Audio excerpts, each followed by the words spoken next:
Hi, this is BB from clutterclearinglifecoaching.com, and this is part two of relationship to money video. Now, in the first video, we were trying to get clear on what our particular relationship with money is. How do we see money? Is it a friend? Is it a foe? Is it okay to have abundance? It is okay to have prosperity. Is it okay to be prosperous? Is it okay to have excess money? Is it okay for us to be in our own business? Is it okay for us to have when other people are out there who may not be as fortunate as we are? Are we holding ourselves back from that? Because somewhere in the world, there are people who are less fortunate, and we feel a sense of guilt. We feel a sense of shame. So we hold ourselves in a poverty-stricken state to identify with them because somebody may get mad at us. There might be some deity somewhere, or deity, however you pronounce the word, who might get mad at us. Well, how dare you have money while there's someone else in living in lack? So we are afraid.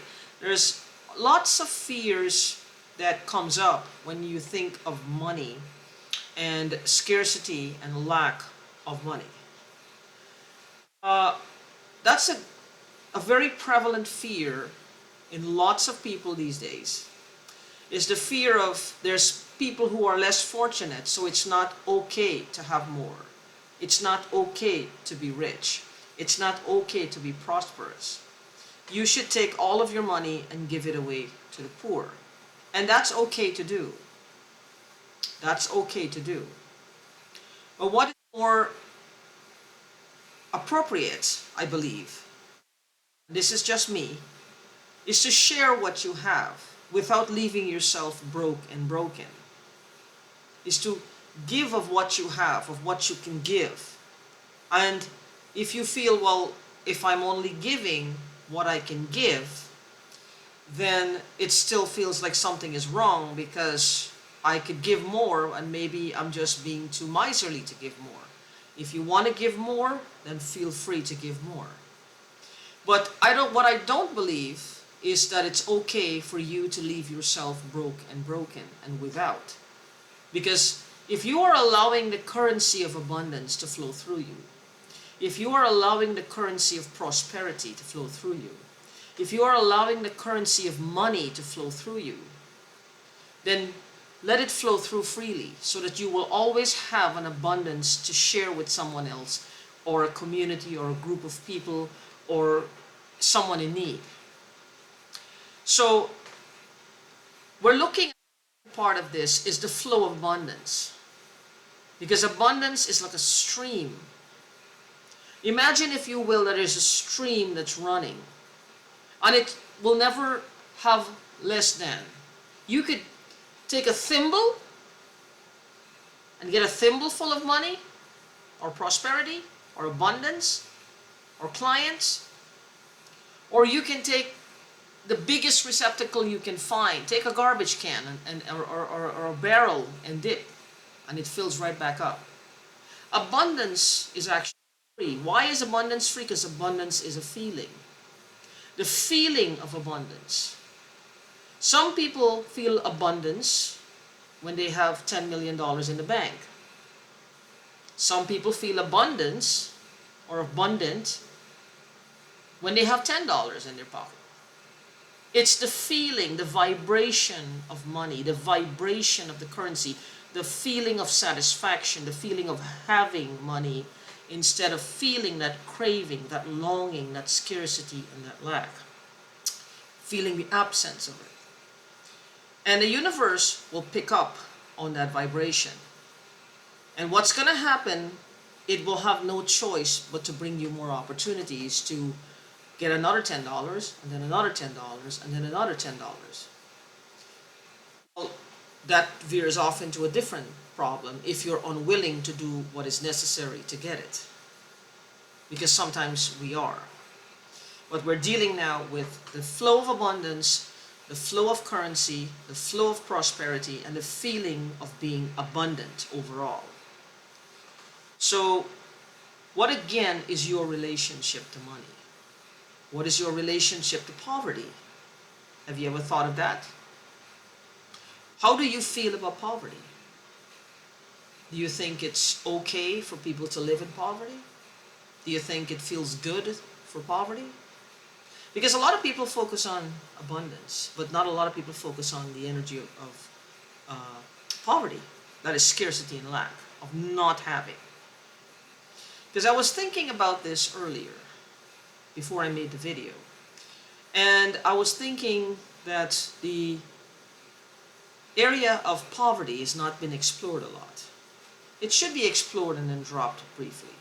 But it should not be a taboo subject where we're afraid to look at it on the off chance we start to manifest not having.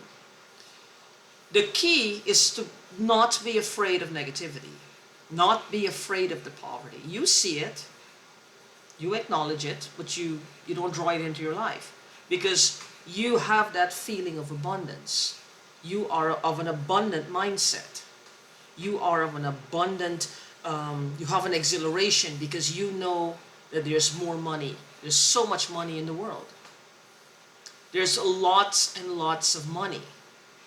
Money is not the issue. It's your relationship to the money that presents a problem sometimes in your lives.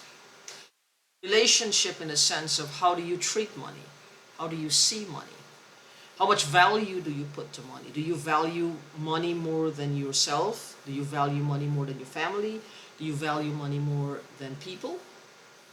Do you treat people badly in order to get money? Do you take advantage of others to get money? Then you're coming from a position of what? Scarcity and lack. That you have to take advantage of people, otherwise there will not be enough for you. Otherwise you will not get what you want out of life. Otherwise you won't get your cookies. So you have to do something dishonest to get what you want. That's a person who is steeped in scarcity and lack. Because they believe this is the only way that they can be rich. They have already made that decision in their minds that being a complete user of or an abuser of people, that's the only way that they can be rich. There's a better way. There's a better way, and thankfully, you know there's a better way. The better way is to focus on the flow of money, the flow of abundance, the flow of prosperity, the flow of luxury. These are words that people hardly ever use, like the word luxury. Opulence, opulent.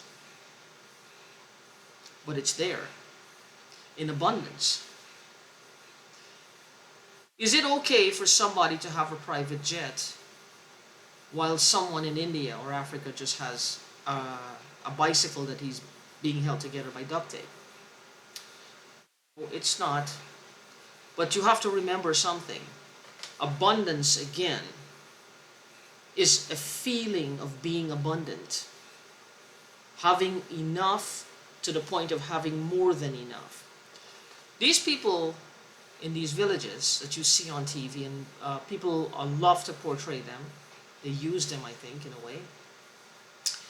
That they're always, wearing rags. They're always on a bicycle that's probably held together by duct tape and string. These people are coming from a village mindset.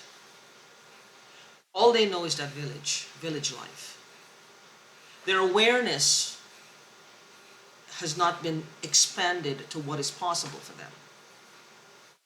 It is right here within the United States, in places that they call like ghetto areas. It's like an energy where it's just, there's so much more. This is, when I say ghetto, I don't mean the color of your skin, because it goes for anybody in there. It means that there's this energy that just, this one awareness that goes around and around. And if they can just break free of it to see that there's so much more opportunities like you wouldn't believe out there, things would change. Now think about that. If you can show someone a way to that, to see what's out there, please do by all means. It means you've just upped your abundant level. You've just helped another person selflessly to find his higher ground, and you've just opened yourself up to a flow of abundance in your own life. So, with that being said, again, what is your relationship to money? Do you feel like it's hard to make money? Or you have to work too hard to get money? And no matter how hard you work, it's never going to be enough? That you're already tired, you may have 2 or 3 jobs and you still can't make ends meet? What does that tell you about your relationship to money? When you think of money, how do you feel? Is it making you feel good? Well, I feel great right now. I can just relax for a minute. My bills are going to be paid. I have a paycheck coming. I have some money in the bank. How do you feel? Or do you already pre-spending before the check is even, the money is even in the bank? But you're already anticipating to the end of that you're going to be broke in 2 days. That you're going to not have enough in 2 days. Watch your relationship with money. Your relationship and how you react to the money that you are allowing yourself to have right now. And watch how you view other people with their abundance or even their poverty. How does it relate to you? The abundant man or the poverty-stricken woman. How does it relate to you and your relationship to the energy of money? Do you feel like poverty is something you were destined for? Have you given up? Are you just throwing in the towel, well, whatever happens, happens? You know, you're so tired all the time and money isn't flowing. Please don't be. There's a better way. There's a better way. This is where a life coach comes in, a money coach comes in, financial coach, therapist, motivational coach. We all have different methods towards the same goal, and we're all great in our fields. Don't get me wrong, we're all great in our fields. I use EFT, Ho'oponopono. I use meditation, visualization, co-creation. I use visualization, co-creation, and releasing in the same meditation, which I think is really great. When this was taught to me, I found it to be amazing. These are techniques that works really fast to actually uncover what we don't want to look at. But what ultimately sets us free is to find what's underlying, what's just underneath the surface, just underneath the hood. What is our relationship to money? And what is our relationship to poverty, if any? How do we see having money? How should we see it? How do we feel about it? What are our thoughts towards it? And how do we view poverty? What are our thoughts towards poverty? Because they're both energies. So if you need my help with any of this, my website is clutterclearinglifecoaching.com. That is clearing the clutter at clutterclearinglifecoaching.com. Fill out the contact form and make sure you put your phone number, and I will call you as soon as I can, and we will see if we are a good fit for each other and if there's something I can help you with, and then we will take it from there. I will make about 4 more videos on money versus poverty. Until next video, peace.